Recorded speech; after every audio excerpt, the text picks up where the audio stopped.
Good morning students. मैंने आपको पिछले वीडियो में अभ्यास प्रश्नों के बारे में सूक्ष्म जीव मित्र एवं शत्रु के अभ्यास प्रश्नों के बारे में बताया था। हमने प्रश्न संख्या 3 हल कर चुके थे। अब चौथा प्रश्न है, क्या सूक्ष्म जीव बिना यंत्र की सहायता से देखे जा सकते हैं? यदि नहीं तो वे कैसे देखे जा सकते हैं? बच्चों, मैंने आपको पिछली वीडियो में बताया था कि सूक्ष्म जीवों को सूक्ष्मदर्शी यंत्र की सहायता से देखा जा सकता है।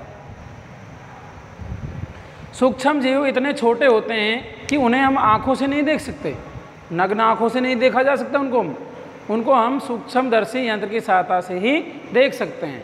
1 ग्राम मिट्टी ली हमने, 1 ग्राम मिट्टी के अंदर 2.5 अरब जीवाणु होते हैं। कितने जीवाणु होते हैं? लेकिन हमको दिखाई देते हैं आँखों से? नहीं दिखाई देते हैं। किसकी सहायता से हम, अगर हम उसको देखना चाहें तो किनकी सहायता से देख सकते हैं उनको? सूक्ष्मदर्शी यंत्र की सहायता से, माइक्रोस्कोप बोलते हैं जिसको अंग्रेजी में। तो इसके चौथे प्रश्न का आंसर है बच्चों, सूक्ष्म जीव अत्यंत छोटे होते हैं जो केवल आँखों से नहीं देखे जा सकते। इन्हें देखने के लिए सूक्ष्मदर्शी यंत्र, जो माइक्रोस्कोप होता है, सूक्ष्मदर्शी यंत्र का उपयोग किया जाता है। तो हमारे चौथे प्रश्न का आंसर ये है बच्चों। पांचवा प्रश्न है बच्चों, सूक्ष्म जीवों के मुख्य वर्ग कौन कौन से हैं?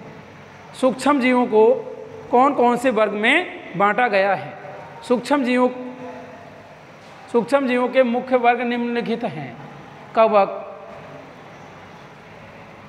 जीवाणु, प्रोटोजोआ, शैवाल।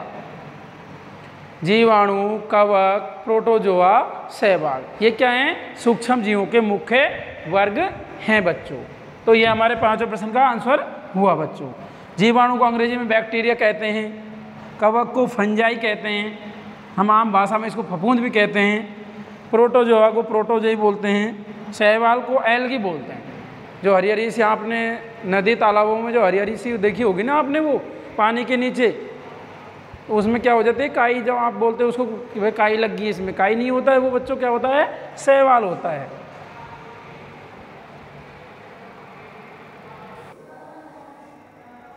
हेलो बच्चों, नेक्स्ट प्रश्न है हमारा प्रश्न संख्या 6। वायुमंडलीय नाइट्रोजन का मिट्टी में स्थिरीकरण करने वाले सूक्ष्म जीवों के नाम लिखिए। वायुमंडल में नाइट्रोजन का मिट्टी में जो स्थिरीकरण करते हैं, मिट्टी में मिलाते हैं, तो उनके सूक्ष्म जीवों के नाम लिखिए कि वायुमंडलीय नाइट्रोजन में सूक्ष्म जीवों को मिट्टी में कौन मिलाता है, कौन सा सूक्ष्म जीव है? आंसर है इसका राइजोबियम व नीलहरित शैवाल। ठीक है बच्चों, क्या हो जाएगा? राइजोबियम व नीलहरित शैवाल। ये क्या है बच्चों? ये सूक्ष्म जीव हैं। नेक्स्ट प्रश्न है हमारा प्रश्न संख्या 7। हमारे जीवन में उपयोगी सूक्ष्म जीवों के बारे में 10 पंक्तियां लिखिए। हमारे जीवन में उपयोगी जो सूक्ष्म जीव हैं उनके बारे में 10 पंक्तियां लिखिए। 10। तो पहला है लैक्टोबैसिलस, दूध से दही बनाने में।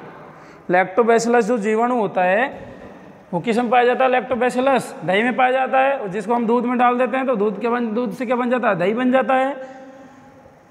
ईस्ट, ब्रेड व केक बनाने में।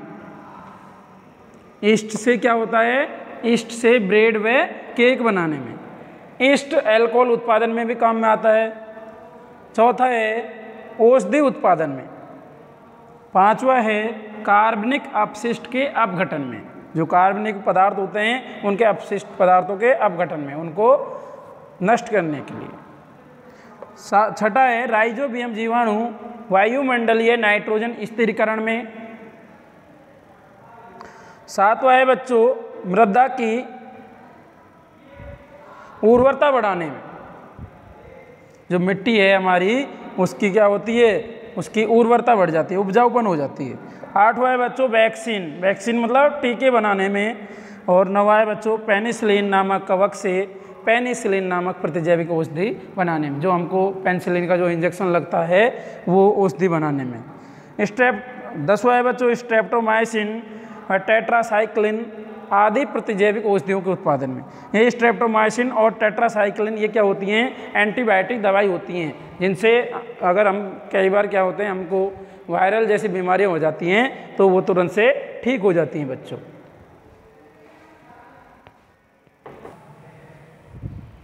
हेलो बच्चों, नेक्स्ट प्रश्न है हमारा 8वां प्रश्न, सूक्ष्म जीवों द्वारा होने वाले हानिकारक प्रभावों का संक्षिप्त विवरण कीजिए।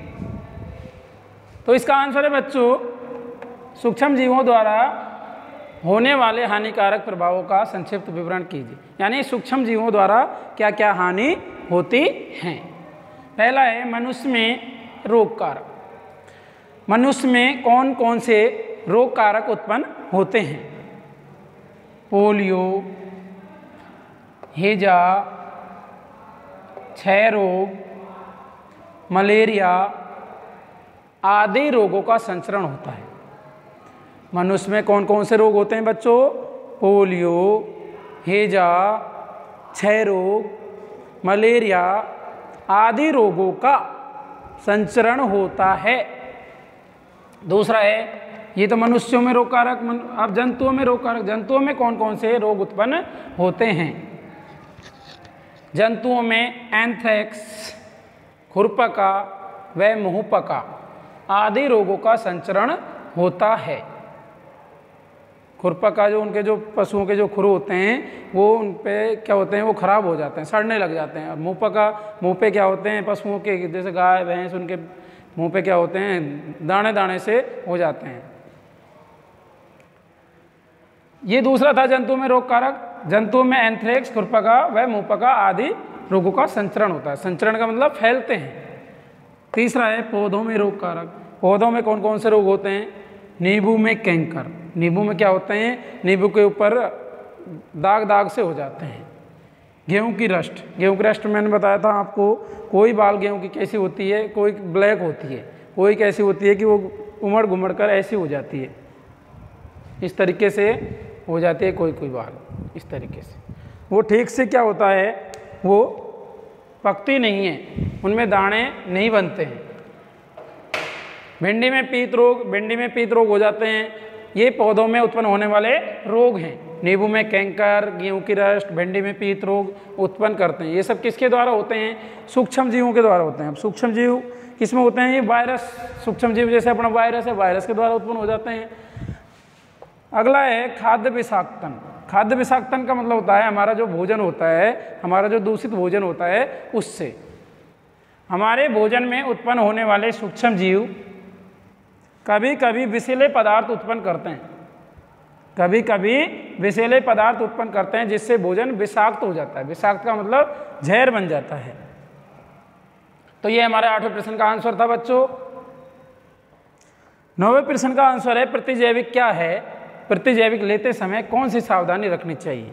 प्रतिजैविक जो एंटीबायोटिक जो दवाई हैं वो क्या हैं, और एंटीबायोटिक दवाई लेते समय क्या सावधानी रखनी चाहिए? प्रतिजैविक औषधियाँ डॉक्टर की सलाह पर ही लेनी चाहिए। प्रतिजैविक जो एंटीबायोटिक जो दवाई होती हैं वो डॉक्टर की सलाह पर ही आपको लेनी चाहिए बच्चों। ऐसा नहीं है भाई हम बिना डॉक्टर की सलाह के हम ले भाई हमारे घर पे रखी है दवाई, ऐसा नहीं करना आपको। यदि हम उस समय उसकी आवश्यकता नहीं है, यदि हमें उसकी आवश्यकता नहीं है तो हमको भाई लेने की क्या ज़रूरत है? कई बार क्या करते हैं, अधिकतर देखा है किसी को जैसे एंटीबायोटिक की दवाई की ज़रूरत नहीं है लेकिन फिर भी वो ज़बरदस्ती ले लेते हैं। लेकिन प्रतिजैविक औषधि की आवश्यकता नहीं है तो लेने की ज़रूरत नहीं है। उसकी आवश्यकता नहीं है तो जब हम बीमार होंगे तब वह उतनी प्रभावी नहीं होगी।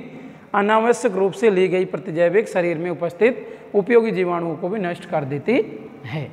अगर हम अनावश्यक रूप से जैसे कोई प्रतिजैविक औषधि ले लेते हैं, कोई दवाई ले लेते हैं, हम बीमार नहीं हैं और औषधि हमने ले ली, तो क्या होते हैं हमारे शरीर में जो उपयोगी जो सूक्ष्म जीव हैं, उपयोगी जो जीवाणु हैं, उनको क्या कर देती है? वो नष्ट कर देती है।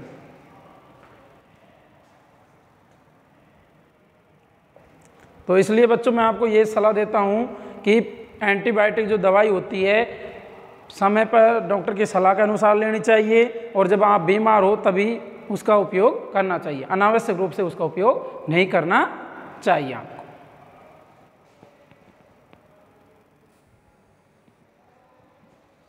तो हेलो बच्चों, अध्याय 2 के अभ्यास प्रश्न आज हमारे समाप्त हुए। तो नेक्स्ट वीडियो में हम आपसे अध्याय 3 में बात करेंगे। थैंक यू बच्चों, गुड मॉर्निंग।